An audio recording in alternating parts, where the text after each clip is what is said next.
Today we're talking about Growing Hunger, an expansion for Last Night on Earth, the zombie game.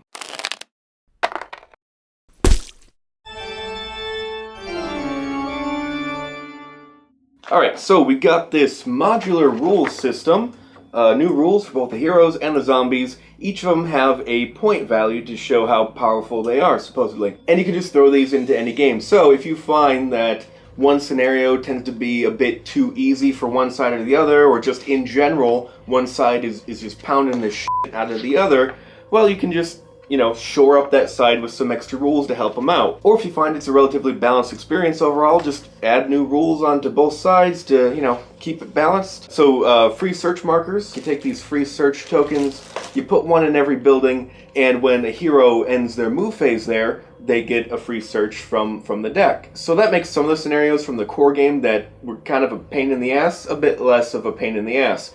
Too many rely on just searching the deck for stuff, and either it's too long or too short. At least you're less likely to have a long, drawn-out scenario with this rule involved. And, there's some other shit. Zombie side, we got Zombie Horde, where you can introduce these red zombies. There's 7 more, and you can play with 21 zombies total instead of the normal 14. Or you could use those with the Zombie Grave Dead rule.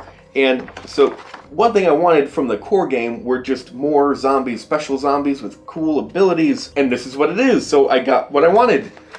I'm very disappointed with it, but I got what I wanted. Okay, so the way it works is, at the start of the game, if you're using Zombie Grave Dead rules, you roll a die, 6-sided die, and you'll get one of these 6 abilities. And so, every time you would normally be able to spawn 2 zombies onto the map, you instead can spawn a single Grave Dead zombie, and it will have that ability. And, it could be Ravenous, they roll an extra fight die when they attack, or maybe they get an extra hit, or maybe they move faster. But it's only one ability for the entire game, and every time we've played this rule, every time, it's like 4 or 5 times, no one is happy with the ability they roll. It's always one of the crappy ones, or it's just one they don't want. No joy has come from Zombie Grave Dead at our table. And, they spawn 1 or 2 to try it out, and they're just like, I'd rather have the 2 zombies I would have normally had instead of the Grave Dead.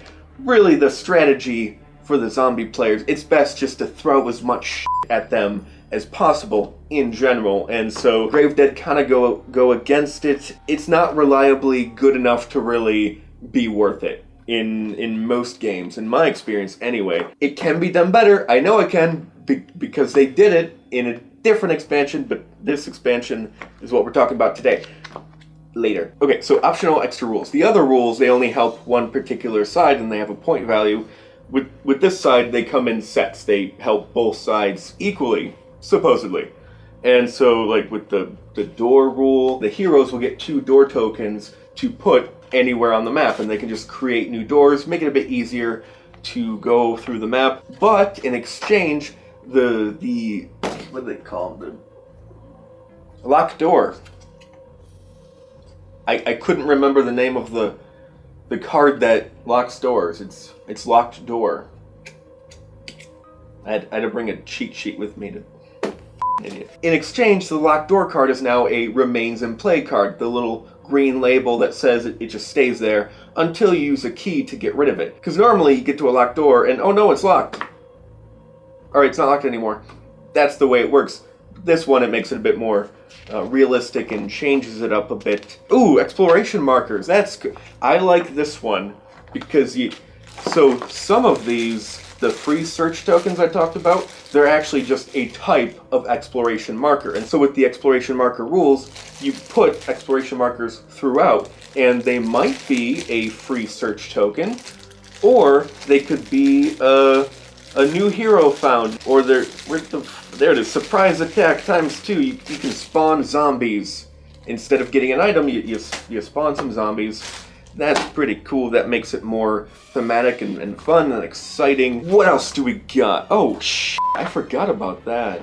Did I ever even... I don't think I ever played this. There's a mini game, Alone in the Dark. You take 2 L-shaped things and you put them together. Boom. There's your play place.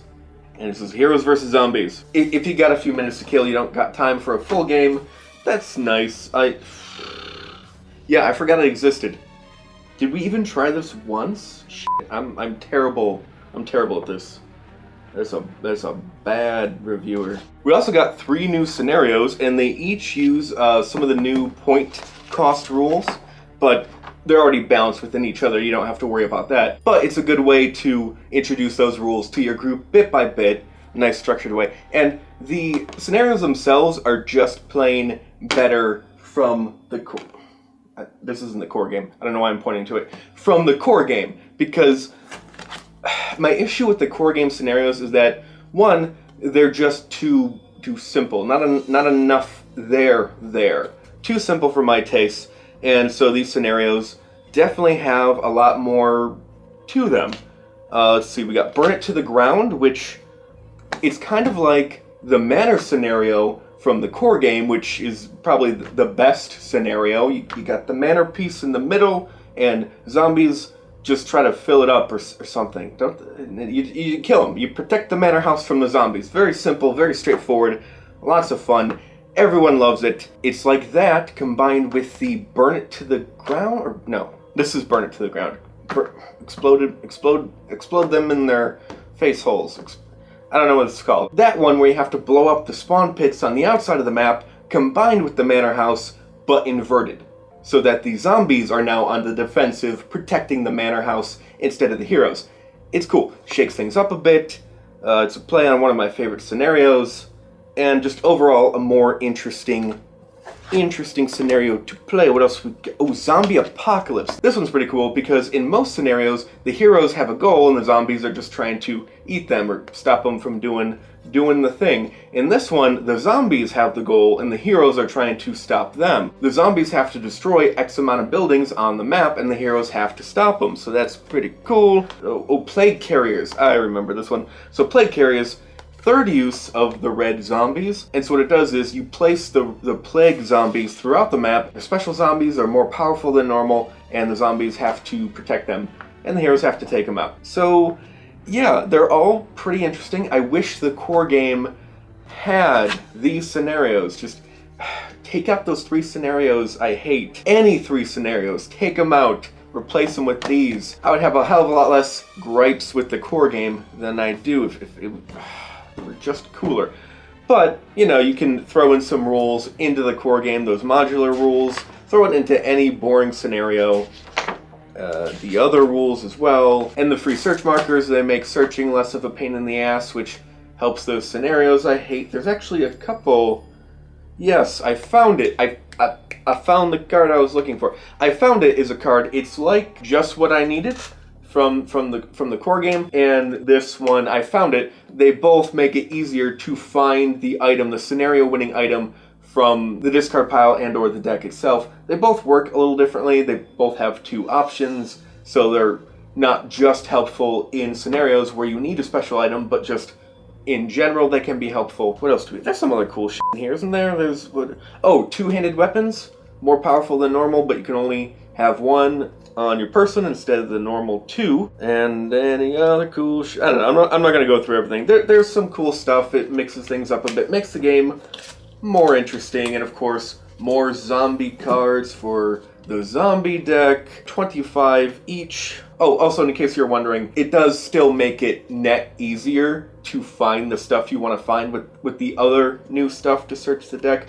You know, it adds more stuff to the search deck, so it would take longer, but it balances it out in the direction that makes searching less shitty. It's a net positive in my book. The heroes, like, it doesn't matter. The character, they're fine. It doesn't really matter. They're kind of interesting, but none of them really stand out as amazing. I don't know. They're whatever.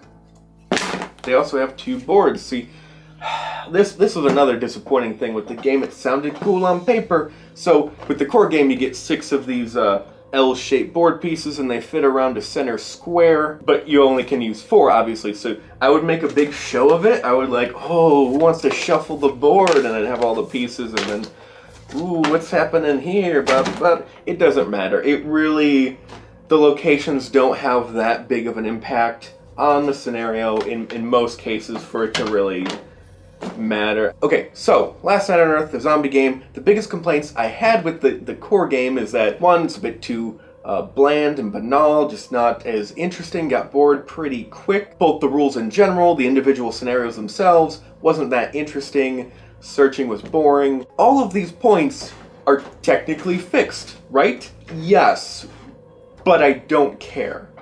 Because here's the real problem with Last Night on Earth, the zombie game. It's not all the individual things I complained about. It's the fact that all these individual things I complained about run you about, what, 50, 55 bucks? I think I got 45. I got a good deal. I think typically I see it for the 50 to 60 range. Either way, it's not worth it. It's too bloated. It's pretty. It's shiny. Flying Frog Productions love having very Ameritrashy games, as it were, which I like. I like the theme, immersing you in the world and the theme of the game. Wonderful quality pieces, tough, laminated, intricately carved figurines. The theme of it is fun. It's nice. It's pretty and shiny, and that's mostly what you're paying for. What they needed to really kind of fix the game, because it's not just an expansion that they needed to patch the game. And that's what it does, but at too high of a cost. For like 35 bucks for this freaking thing. They needed a leaner expansion that shakes things up bigger for the money. A higher fun and shake-up factor to money ratio, which Growing Hunger does not do. It also is kind of bloated. Don't get me wrong, it's a fine game. I've enjoyed the gaming experiences that I've had with it, and that Growing Hunger have added to it, but not $80 to $90 worth. So, yeah, I can't, in good conscience, recommend this expansion. Or talk, apparently. There is a way to fix Last Night on Earth, the zombie game, while also adding in new cool shit to shake things up a bit. But it just ain't it. So, Steven's Board gives Last Night on Earth, the zombie game, Growing Hunger expansion a rating of... Don't buy it unless your hard-on for the core game is so big that you'll buy basically anything for it, regardless of what some asshole on the internet has to say about it, which means you're probably not even watching this review in the first place. Out of 10.